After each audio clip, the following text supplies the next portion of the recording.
Okay, folks, so in the last video, we broke down how this is the devs, this era, really important moment for gamers who are looking to see the game direction move the way that they want, or the way that they'd like in the next few years, hopefully taking advantage of the moment.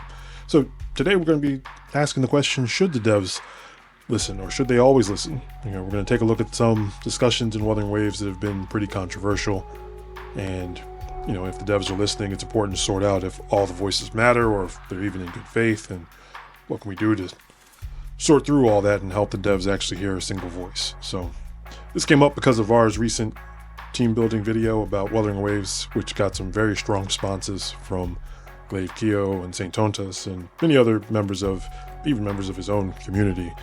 And we're going to analyze it because I didn't reach the same conclusions that they did when I watched it.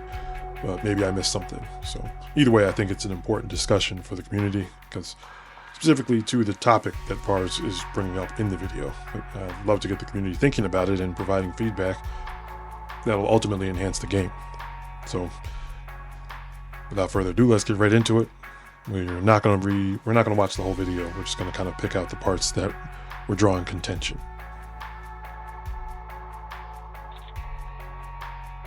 Okay, Vars explains the main point somewhere around 520, so let's skip right there. And Yunlin, but broadly speaking, it's main attacker, backup dancer, and healer. Where's the issue with this? The issue is that compared to other gachas, where you have characters working in concert with one another to achieve a collective goal greater than the sum of their individual parts, the impression I get from WuWa is that it's just mostly individual units being put together, purely for the sake of it being convenient to do so, not necessarily having actual synergistic playstyles. Anytime there is one, it's only to fuel the main attacker, implying that really the only way to go about WuWa's team building is vertical investment, leaving very little, if any, incentive to go for horizontal investment. Okay, so the concern is if Vars is saying that Genshin and HSR are better than Wuthering Waves. And an issue or problem doesn't mean better or worse. It could just be a disadvantage, like being too generous. That could present an issue, so there's no way to be sure yet. Investment denotes pulling all resources and attention into one character, getting them as strong as humanly possible, and using that one character to steamroll the entire game. It's the equivalent of going through an entire Pokemon playthrough with exclusively your starter Pokemon, catching nothing else. Horizontal investment. Okay, and he's right here. WuWa does promote vertical investment of a few characters, and that's pretty much why it's seen generally as so free-to-play friendly.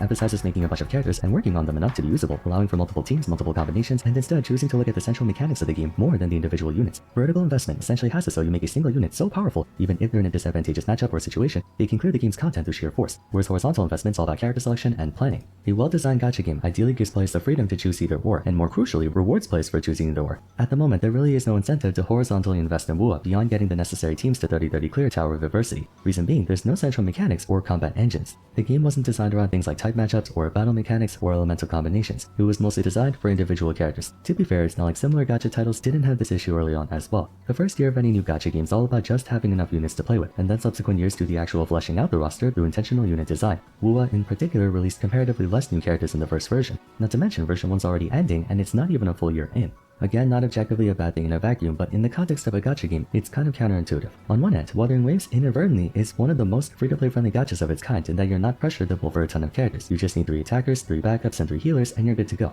It's not like in Genshin where you gotta think about all these elemental reactions, or Starl where you have to think about all the various combat engines and gimmicks, or Blue Archive where you have to think about blue units, red units, yellow units, I hear they have purple units now, frontline, backline, all that stuff. In WuWa, you could just pick a character, give them gear, get them a partner with a natural skill or buff that helps them out, and then just get good at dodging and parrying, and you win. It's great if you're the type of player with a preference for that kind of gameplay, but fundamentally, it conflicts with what a gacha game's about. A bunch of different characters to account for a bunch of different scenarios.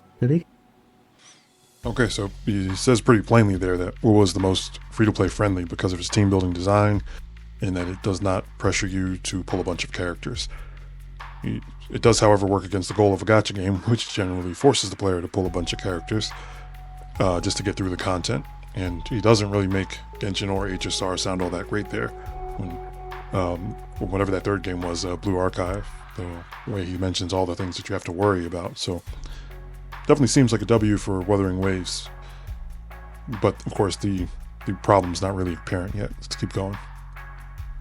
The biggest area where the lack of party building and strategy hurts the most would be in character selection. In all honesty, the 6 elements mean virtually nothing at the moment. There may be bosses who resist a certain elemental type, but that's the most rudimentary system you have for typing. Along with, I suppose, the Echo Set bonus. There's no reward for going a Mono Glacial or Mono Fusion or Mono Havoc team. No reward for combinations of elements like Electro, Spectro, or Fusion Arrow. Nothing like that. In addition, since there aren't that many combat engines in the game, the support category is effectively non-existent. Prior to Shorekeeper, it became a meme that Verina was guaranteed to be in every single party for no reason besides being the best healer. Pragmatically speaking, there's not.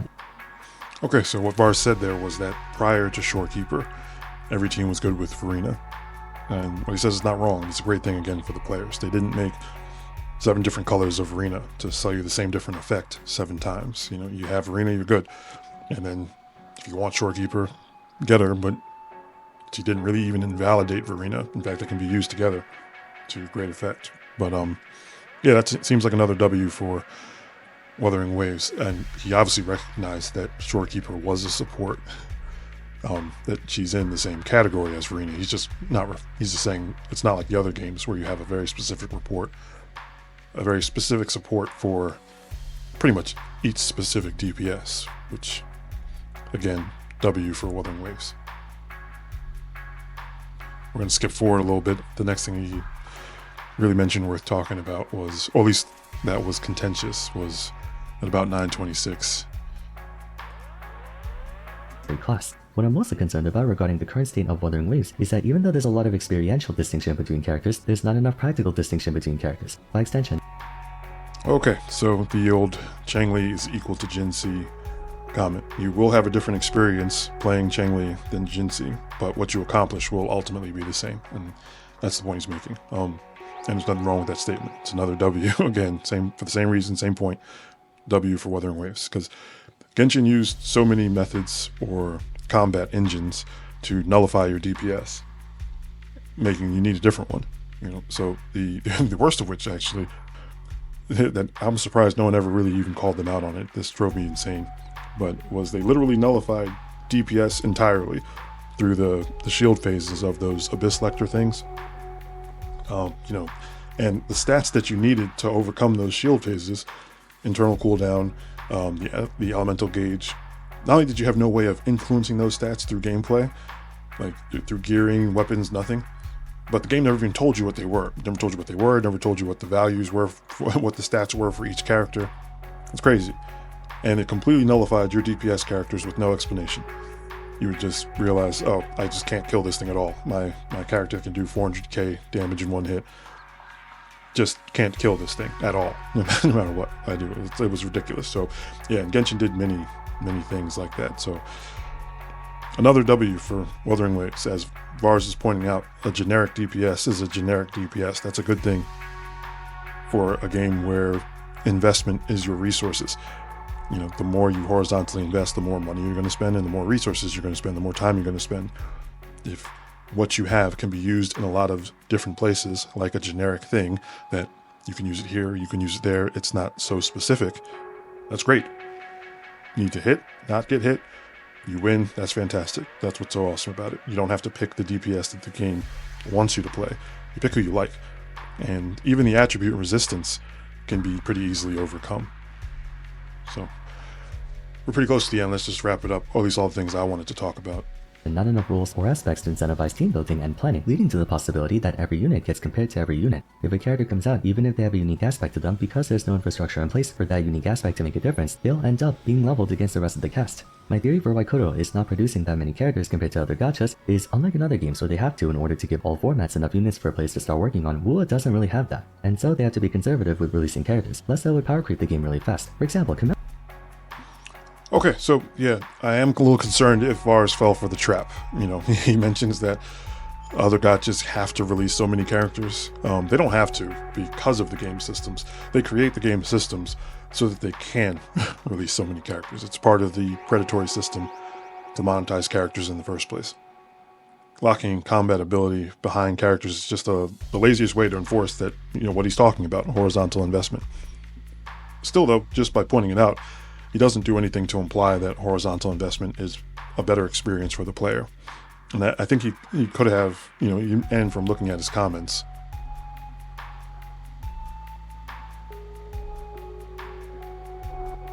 yeah, they kind of cooked him.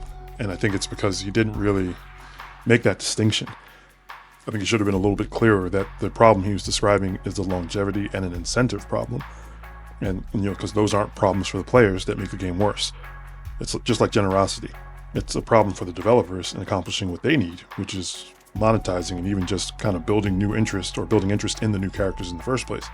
So that's going to be a challenge for Kuro because their generous system does not, well, no, the generous system actually does make the roles generic in that there are no restrictions and limitations. You can substitute just about anyone for just about anyone else. So that's why I think it's such a good topic for the community to focus on. Let Kuro know what things you would like to see to make teams dynamic and fun without making them restrictive.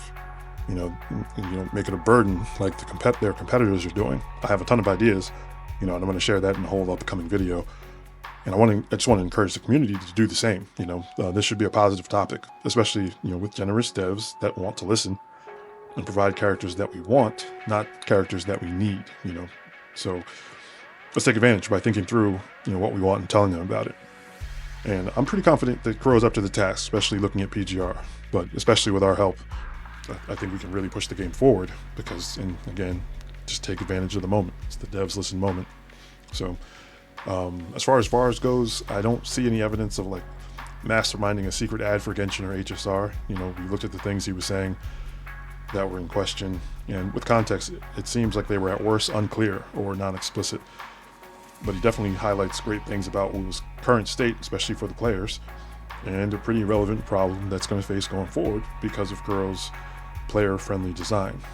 So, yeah, I don't see the I don't see the Kingpin plan. But let's see how Glaive and St. Tontus took what he was saying, though. Maybe they add more context. That's going to help me see why they reached the conclusion they did. So we'll analyze Glaive Keo's take in the next video. Thanks for watching this one. I'll see you then.